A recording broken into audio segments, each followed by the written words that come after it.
देखिए बिस्मिल्लाहिर्रहमानिर्रहीम, ये मैसेज मैं भेजा हुआ हूँ। इसके ऊपर आप ऐसा हाथ रखना, ये पूरा सेलेक्ट हो गया ना।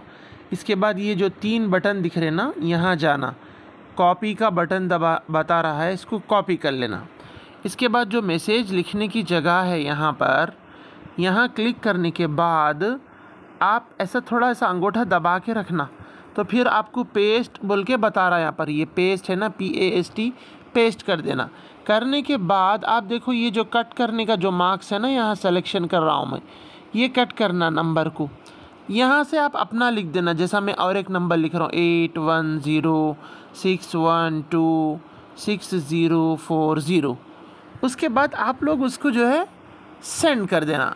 अब यहाँ पर फिर इसको कॉपी ले लेना, ऐसा दबा के कॉपी। देखिए इधर 3 टिपकों में गया, मैं कॉपी ले लिया। अब इसके बाद हर जगह जाना, मैसेज में ऐसा दबा के रखना, ऐसा पेस्ट का बटन दबाना और फिर आप उसको सेंड कर देना।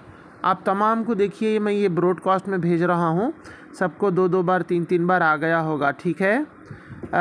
अब इसको गौर से देखकर आप लोग इंशाल्लाह समझिए। बारकल्लाहु फ़ीकुम।